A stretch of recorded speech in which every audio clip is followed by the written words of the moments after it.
This is Stefan Stanford with Suzanne Duclos from Before It's News and All News Pipeline. And we're honored to have the opportunity today to talk to Dr. Jim Willie, editor of Hat Trick Letter and founder of GoldenJackass.com. Welcome, Dr. Willie. Oh, it's a pleasure to be on. It's the first time, and kind of excited. So are we. It's great to have you with us. I wanted to jump right into one of your recent interviews talking about the economic endgame arriving. Can you explain to those of us who are not financial gurus how the endgame will affect everyday, ordinary Americans? Okay, the endgame is a very general term, but what I mean by that is finally the Western, by that I mean London, New York, and certain pockets in Western Europe, they're going to lose control finally of their tight headlock on financial markets and banking functions. We're in the end game here where the dollar is rising, and this rise in the dollar and fall in gold does not mean dollar strength. It means that the dollar is being used as a weapon, and foreign nations are suffering tremendous damage. They cannot compete with the United States that prints money. They cannot do it themselves, so they hunker down with dollars, and before you know it, you see, people in France say, well, I'm going to just abandon my euro. I'm going to buy more dollars with my savings. I want to preserve it. The dollar is the reserve. Okay, well, the dollar is going to rise and rise and rise and then die suddenly. I've been saying this for 2 or 3 years. It sounds paradoxical. You think that a rising dollar means strength. It doesn't. You've got a lot of different nations and individuals trying to preserve their life savings, their business treasuries, and they're hunkering down in dollars because their nations cannot compete with the United States that prints money. There's a second very important phenomenon, and that is as things fracture, you're seeing a collapse of a lot of different financial instruments. You have things like banks going under, companies going under. Their insurance policies are called credit default swaps. So just think of them as fire insurance policies, but not against a house, against a failure of a company. So these insurance policies are all written in dollars. So what you're seeing now is some demand, not for economic development in the dollar, but for payoff of business failures. And the insurance policies are in dollars. You've also got another phenomenon that's just colossal, and that's the abuse of what's called the interest rate swap derivative. A lot of these bonds that are being purchased by the United States, apart from bond monetization, the Fed is just printing money and using it to cover the government debt, printing money and using it to cover Wall Street mortgage bonds, printing money and using it to cover all kinds of things, but for the elite. All right, so the other thing that is being used in there is the free money. We got a zero interest rate. The free money is going into this machine. This machine takes the free money and converts it from, say, short-term treasury bills into long-term treasury bonds. It borrows on a short-term basis. Just think of it as a 3-month or a 1-year loan. And with that borrowed money, they're buying treasury bonds. So the feeder system is free. It's the 0% money. The output is treasury bond demand. So you're seeing a tremendous amount of purchase of treasury bonds that are not based in reality or savings or any real money. It's all artificial coming out of the Fed and JP Morgan. The result is a colossal flow of new dollars. And this is actually pushing the dollar up on the Forex markets, the foreign exchange currency markets, because out come this money and suddenly there's a purchase of a treasury bond. All right, well, that's pressure up for the dollar. This is not positive. It's all artificial. And by end game, I mean this is not going to last much longer. It's breaking. You cannot push down the oil price like the US and the Saudis are doing. They're trying to damage Russia. You cannot push down the ruble like they're doing to damage Russia. This will not stand much longer because, first of all, the systems are breaking, and second of all, the Russians and Chinese are running out of patience. There's a final device that I've heard, you guys. This is really exciting. If it weren't so dangerous and ugly, it would be more fun. But the exciting part for bringing about the end chapter, or for facilitating the end game, for taking the controls out of the hands of the US, British, and Western European fascist bankers, out of their hands. The device is that China is going to suddenly double the gold price. I mean, like overnight. And they're suddenly going to triple the silver price. So we're talking about something on the order of $2,800 gold price, maybe $3,000, what the heck, and $50 to $60 silver price. It's not clear exactly when, and it's not clear exactly what the prices are going to be, but I'm told that the project has already been decided. The dates are not decided, but China is going to give a giant FU to the Western bankers, the I call them fascists. We got to get clear on what these fascists are. That neocon means fascist, and now they're joining forces with the Democrats, and it's one giant fascist party running the U.S.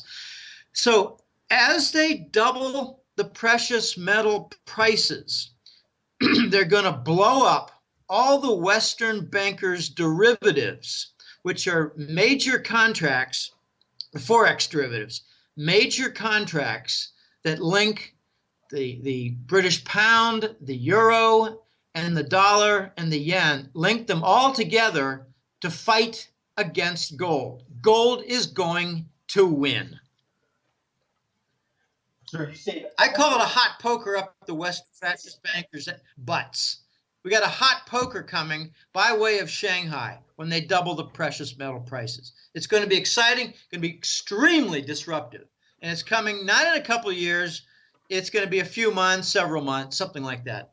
Very hard to say. with all this free money going into the machine, this free money is also going into the police state building up all around us. You recently stated, and now we're dying as a system, as a national economy. I think we're dying as a nation. It's pretty clear to those of us who are paying attention that with this economy collapsing, there's no way to save it. Is there any way to save what most Americans really care about, freedom in America? Is there any way to save our souls? Well, I think in order to save our freedom and to save our national soul, we need to save our economy. And I don't know that it's possible to save it at this point. We also have to save our financial structure. And the only way to do that is to liquidate the evil, corrupt, insolvent big banks. This is too big to fail, too big to manage, too big to jail. Call it whatever you want. But these banks hold the power.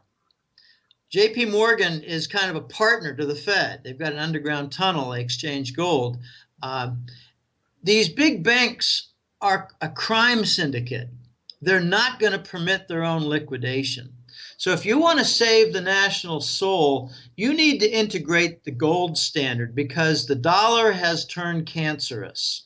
You cannot print 50, 60, 80 billion dollars a month, as the Federal Reserve Central Bank is doing, without very harsh consequences, not only to the global and U.S. economy, but also to the faith and trust in the system of all the currencies. So as you print more dollars, there's wreckage. There's extreme wreckage. And it's one of my pet topics, this consequence of the Federal Reserve's quantitative easing. You know, for those not really sophisticated, what we've done is we've realized that the government has annual $1 trillion deficits. And as of last year, very, very few foreign entities, like central banks and sovereign wealth funds, like the Saudis or the UAE sovereign wealth funds, the Norwegians. They don't want to buy any more treasury bonds. So in response to the absent demand, the U.S. decided to have the Fed integrate a bond purchase program, and they're doing it in the most caustic, corrosive, dangerous manner. It's called unsterilized. In the past, we've seen instances where the Fed will print money to buy bonds, but they'll remove other money from the banking system, remove while adding, and that's called sterilized. That has a very slight effect on the system. It distorts the system because they're pulling out of one area and adding to another, but on a net basis, it's even on the money supply. What we've been doing now since the middle of 2012 is printing money and not pulling it out of the system. It's unsterilized. It's raw hyper monetary inflation. So it has a lot of effects. I don't know if you want to talk right now. Shall I get into Suzanne and Stefan? Shall I get into the really difficult challenges that QE brings? It cannot be permanent. It's permanent. It's QE to infinity, but it's going to break the system. It's a guarantee to break the system. Should I get into my main point of how this alters the U.S. in a tremendously significant way? Of course, we would. Our readers and our viewers would definitely want to hear what you have to say in that, especially in that area. All right. Well, that's just me being polite, taking a little sip of water. Okay, I understand. Okay. As the U.S. enjoys the benefit of quantitative easing and the bond purchasing, it covers the debt. And I like to put a preface in there. The U.S. government came out with a statement saying that the debt went down, the deficit went down for the U.S. government to $570 billion last fiscal year. But if you subtract the current deficit, debt, net, what do you call it? Total national debt. If you subtract the total at the end of September, subtract one from the other, you got the end of year 2013, you got the end of year 2014. Take the difference and you get $1 trillion difference. So they've done accounting gimmicks and they lie through their teeth. It's not 580, it's 1 point something trillion. Again, I mentioned in 2009, we're going to have annual $1 trillion deficits for as far as the eye can see. That's 09, 10, 11, 12, 13, and 14. 5 straight years, correct forecast for the jackass. All right, so no one wants, oh gosh, a few want. China extended the game a little bit by buying a few in recent months of the treasury bonds. Japan did too, because they got their own problems and they're really in a cyclone over there in their finances. So the Fed has come to the rescue of the U.S. government to cover most of its debt. This has never been seen before in the history of the United States. Never. We got artificial demand covering, financing the U.S. government debt. All right. That means that on the financial front, the U.S. government with its partners or masters at the Federal Reserve can cover the debt. Now, as foreign nations start losing their trust and start regarding the U.S. treasuries as not having that prestige anymore, they're going to get rid of their treasuries. They're going to start diversifying, and it's going to cause some problems with the U.S. government. It's going to cause friction. But whatever the effect is politically, let's just focus on the finance side. I think on a hidden basis, the Federal Reserve is covering foreign dumping of treasury bonds. I think they're lying about the $50 billion or $80 billion a month. I think it's more like $200 to $300 billion a month. I think it's on the order of $2 to $3 or $4 trillion a year of unsterilized money hitting the U.S. financial system and the Western and global financial systems. So Whether it's the government debt to finance or the foreign dumping of treasuries to cover, the Fed can handle it. But what can they not handle? Here we get to the rejection, or how should we say, avoidance of the US dollar in trade. Notice for the last several years, started in Brazil in 2006, the yuan swap facilities. It sounds exotic, but let me explain what it is. The example with Brazil is perfect because they renewed it and renewed it again. It started in 2006, could have been the year before. But what they do is they say, all right, these 3 big Chinese banks are going to work closely with these 5 mid-sized and large Brazilian banks, and all the trade that goes between Brazil and China will be settled on a bilateral basis without usage of the dollar, and we'll use this yuan swap facility to cover, say, very short-term loans. Just think of the letter of credit, the short-term grease and lubrication to the process. In the United States, we have commercial paper. In between Brazil and China, they use the yuan lending facility, the swap facility. So between Brazil and China, no dollars changed hands.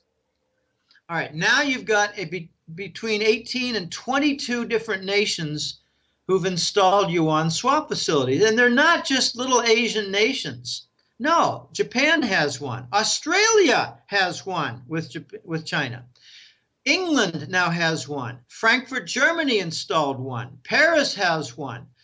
All kinds of other Asian nations do, but I like to focus on the West because the West is where you're seeing the reduction on a sharp basis year over year in usage of the dollar in trade, primarily with China. And China is really the giant on the block because they're the biggest volume trader, import and export in the world right now. They've surpassed the United States.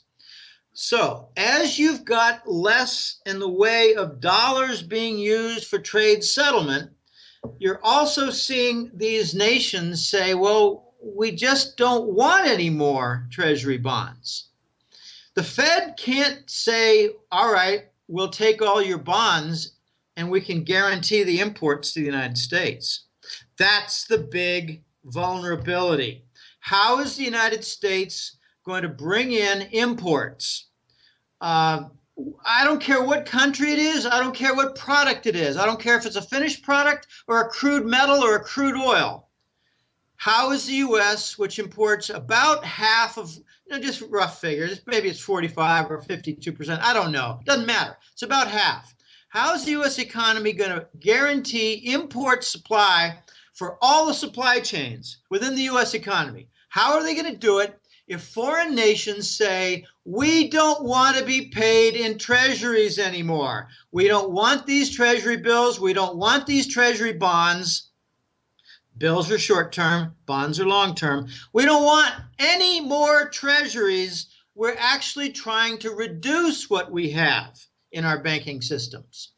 I'm talking like Korea or Spain or Belarus, whatever.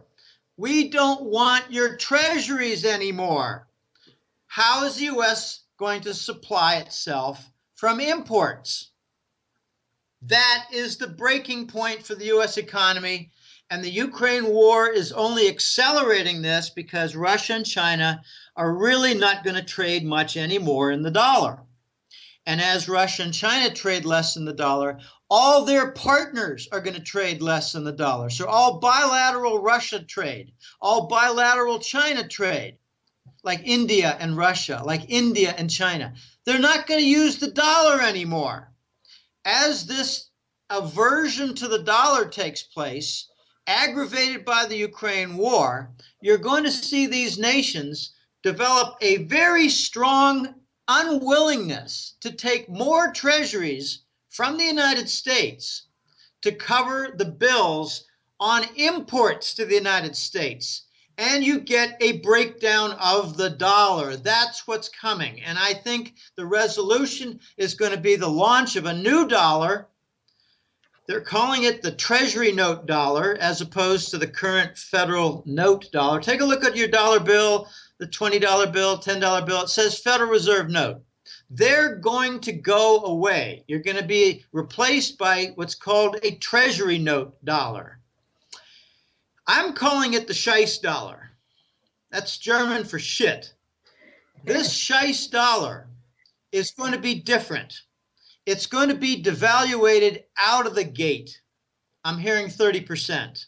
When you have a 30% devaluation, take your 7 over 10, invert it 10 over 7, and what you get is a 40% increase in all imports. You get a 30% devaluation of the dollar, results in a 42% increase in the price of any import. I'm talking about Toyota cars. I'm talking about German cameras. I'm talking about Japanese construction equipment. I'm talking about all the imports. Suddenly, the United States is going to find itself in a very awkward and dangerous, vulnerable position. With the devaluation, they're going to have to resort to their own fundamentals. Remember the $1 trillion deficit. They're going to have to address the $1 trillion deficit, or else they're going to have a devaluation of the new dollar of 10, 20% every single month. This is shocking. It sounds like it's not credible, not believable. It can't happen. When the foreigners stop accepting treasuries, that's exactly what's going to happen.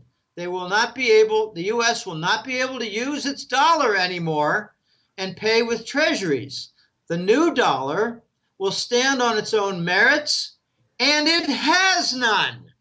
We have inadequate industry. We're outsourcing too much. It was a deadly, suicidal path that started in the 1980s. Let me give you an example of how pernicious this effect will be. It's two things: pensions and output diversion. We've got about $17 trillion in pensions in the United States, pension funds. I think 2 or 3 trillion of it is IRAs and 401ks and KIOs. I believe all of them will be forced into treasury bonds for investment to cover some of the debt. They've got to cover $1 trillion deficit for the U.S. government. So what's the annual increase, the increment to the personal pension funds of IRA, KIO, and 401k? I think it's on the order of $300 or $400 billion a year and going down. So they're going to lock in that, force the American citizens to invest in the broken U.S. government debt system. All right, that's just one little piece. The bigger piece is much uglier, and it has to do with shortages. If the United States has a lot of farm output, they're likely to say, well, the government's likely to say, we really would like you to divert 30 or 40% of your farm output for more exports because we really need that extra money to balance off our current account deficit, which goes together with the government deficit and goes together with the trade deficit. The overall end of the calculation, bottom line net, is your current account deficit, because that's your trade deficit of goods and services. And then it factors in all the financial things like foreigners buying property, foreigners buying our bonds, whether they're treasury bonds or mortgage bonds or corporate bonds or whatever. So the net is the current account deficit. The U.S. must address their current account deficit, which is on the order of $500 billion a year. They will do that by diverting industrial and agricultural output so that we get shortages in the United States. If you think I'm crazy, take a look at Venezuela. They did a 30% currency devaluation followed by a 40% currency devaluation, both in 1 year. That's 75% compounded. All right, so 75%. That's 25 over 100. Flip it, it's 100 over 25. So imports are now 4 times more costly, 300% price inflation for imports in Venezuela. And what's their reaction? They're exporting more oil, they're exporting more beans, they're exporting more rice, and they have shortages of all three. Okay, that's my little explanation of what's coming to the United States. The QE, the Fed, can cover the bonds. They cannot force foreigners to accept more treasury bonds, and the United States is going to run out of alleyway and can no longer rely on the dollar anymore. The dollar is going away. Which that brings If that you're not shocked, I'm sorry, go ahead. go ahead. Well, that brings No, I'm just going to say if you're not shocked, I'm just going to say if you're not shocked, you're not paying attention. Oh, I am shocked, and that brings us back to the original question that I asked, and you just gave the exact answer. You're saying we're going to see these shortages. So basically, when the dollar goes, I mean, face it, we pay out so much in welfare. That's going to go. We're going to see food shortages. We're going to see shortages of almost everything right here. That's how it's going to affect the everyday American. Are we going to see riots? Are we going to see total chaos? I think so. That's why they're militarizing all the police forces around the country. By the way, back in 2009, I've got a very smart, connected friend here. I call him Cato in my work. They don't like to have their names spread around. I call him Cato. Cato told me in 2009 that the Obama administration, one of the first acts and deeds for change you can believe in, was to set up a $230 billion budget with Homeland Security to supply militarized weapons to states and local police authorities across the 50 different states. They knew what's coming. They know the chaos is coming. I think the chaos is going to come in 3 areas. I've said that the shortage, they're going to come where you're going to have violence where the shortages appear. I've been saying for 3 years, you're going to see shortages of gasoline and diesel. So gas stations. You're going to see shortages in the supermarkets for food. You're going to see shortages of cash in the ATM machines. So in all 3 sites, expect to see violence. Expect to see gasoline stations blowing up, the fireball reaching 200 meters upward. The violence is going to be horrible, and we're probably going to get at least some martial law. Now, I've got an example of something in Costa Rica. We have a new president here. I don't want to get into a lot of details for this country because I live here. I don't want to insult it and get into trouble. But as of May and June, a new president is in the country of Costa Rica, and he's got a couple policies. He's got a little bit of a socialist background, but he's a good guy. He seems to be an honest fellow, and he has a nice smile. And he has a very nice suit. That goes over well, but he talks about fairness a lot. What they're having to do is trying to reduce the Costa Rican government budget deficit. So I just heard this yesterday. A friend of mine has a girlfriend in Costa Rica, and the girl's father is a retiree. He's somewhere around 70 years old, and he just noticed that his pension was cut in half. Okay. The U.S. is advisor to this new president, and they're giving them a lot of ideas for new taxes and reducing the budget deficit. I'd like to give them some ideas for capital formation. The trouble is that socialists and fascists don't know anything about capitalism, capital formation, new businesses. No, they know everything about taxes and business destruction and capital waste. So expect in the United States that this 51% of the population that is very dependent on the government handouts, whether it's welfare, aid to dependent children, extension for joblessness or whatever. I'm sympathetic to the need. I don't like the manner in which it's addressed.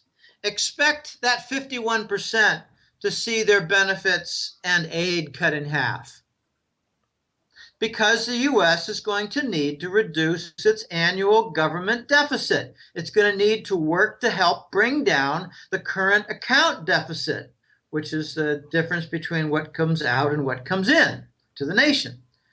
I'm really looking forward to the first indication of some of the details for the new Scheist dollar, what they're going to call it. I'm hearing they're going to call it the Treasury Note Dollar.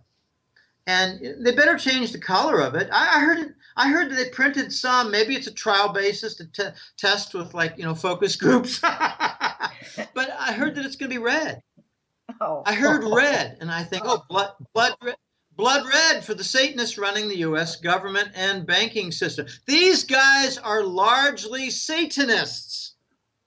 And if you're wondering what happened at Sandy Hook, check into it. The school had been closed for months. There were no children there. There's a Connecticut law that says you cannot force through the law, a legally binding search for the identities and whereabouts of the missing children. I believe they're off for sacrifices to the Satanist bankers, who put them on their chests and disembowel them and drink their blood so they can get the fountain of youth. We really need to wake up to who these fascists are. Their symbols are all over the place. In Hollywood, it's the string of stars. It's the pyramid with the eye on it. By the way, the pyramid with the eye on it is on the back of the $1 bill. These are Satanist symbols. And now we got a new law in Florida that says, gosh, with the separation of church and state, the Florida schools and children should be, what's the word, how they do it? No obstacles should be prevented for exposing them to Satanism. I mean, this is really getting out of control. The bankers have wrecked the system. They've refused to liquidate. In fact, 2008, when they liquidated and killed Lehman Brothers, that was to avoid a bank failure for Goldman Sachs. And I believe JP Morgan would have been right behind them. Goldman Sachs had huge mortgage bond exposure. So what they did was they cut off all the payments to Lehman Brothers that they were owed legally from contracts, cut them off of their cash supply on redemption of sold instruments in the bond and futures markets and the stock market, whatever, and they forced them into death. They killed Lehman Brothers to save Goldman Sachs. And more evidence is, if you take a look at the derivative payouts for the insurance, they're basically financial insurance contracts.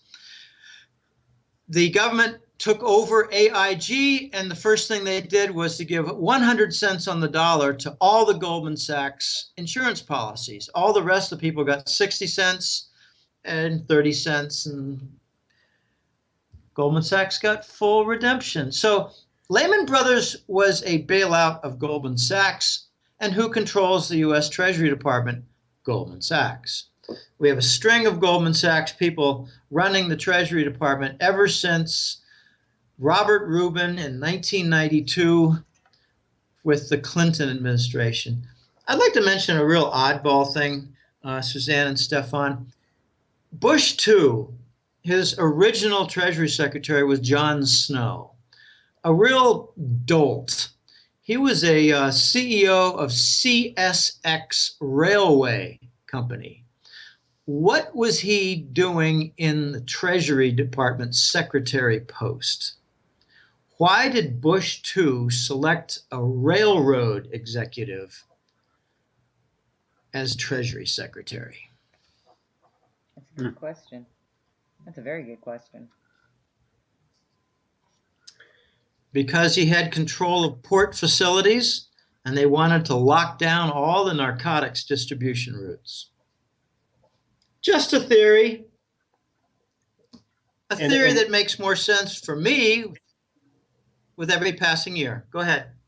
Yeah, a good theory at that. Dr. Willie, Ebola is big in the news nowadays. It appears that bioweapons may have been unleashed upon Americans. What are your thoughts about Ebola, this whole thing? Is this a false flag unfolding? What are we looking at? Well, the false flag is a general term nowadays, being used a lot, but I think that certain agencies that operate out of Virginia as part of the U.S. government. I think they're responsible. Very few people realize that most of these nasty viruses that have made their way around the world have come from the Fort Detrick, Maryland, U.S. Army Bioweapons Laboratory. They're manufactured, fabricated, and developed. I noticed a few hints, like the Bill Gates Foundation, the George Soros Foundations. They were funding a very dangerous experimental laboratory in Sierra Leone. And apparently Sierra Leone is where some of the Ebola has emanated from. And I heard that some of the passengers, at least one or two of the passengers on the second Malaysian airline, in particular one, was going to testify at the International Court of The Hague against Bill Gates and George Soros. Let me just say that he never made it to Netherlands on that flight. Another hint that I noticed was typically when you have a very serious virus outbreak, you quarantine. But the U.S. did something different. They imported the Ebola to the United States. They even talked about it. And they used a flimsy cover for an excuse saying, we want to study it further. You never do that. You quarantine. There was a movie with Dustin Hoffman and Rene Russo and an Academy Award for Best Supporting Actor. Pardon me? Outbreak. Outbreak? That's the name Outbreak, of the movie. yes. Well, the movie got a Best Supporting Actor Oscar for Cuba Gooding Jr. He was the helicopter pilot. He was a very colorful fellow, one of my favorite actors. Anyway, you saw how the typical response is in a good world. They isolated a village and they bombed it. And the big story in the United States was this location, I think it was Northern California or Oregon, I'm not really sure. The big race was, well, let's find this damn monkey and let's fix this and get a vaccine, not a vaccine, but a serum to cure it quickly so we don't have to bomb the village. We're not doing that. We're spreading it. And we're spreading it through vaccines.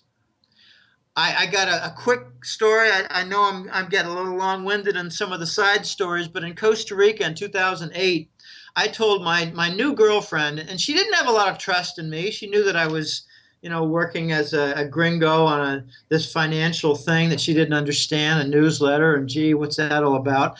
But I told her, tell all of your 7 aunts and all of your 4 uncles not to take the swine flu vaccine.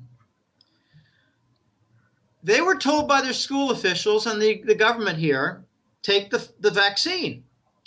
Well, word got out to about, I think it was 14 different little cousins and nieces and nephews. And when you have so many aunts and uncles, some of them are older and some of them are younger, but the little kids, they're either cousins or they're nephews and nieces. It's pretty funny. She's got an aunt who's only 7 years older than her, and they're like sisters. But it's funny. But I told her, okay, I rounded up 2 or 3 of the aunts that I had met, and I said, look, I'm just dead serious. This vaccine is not what you think. This is not good. Don't take it. Look around you. You don't know anybody who's got this disease, so there's no great need for vaccine.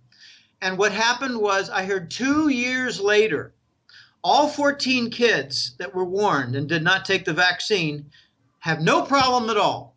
One kid, it was reported, it's an aunt that they don't have much contact with, and one of her kids is 12, and different father. It's messy. It's so not really connected to the nuclear family so well. She's got a mysterious brain disease that the hospitals cannot figure out.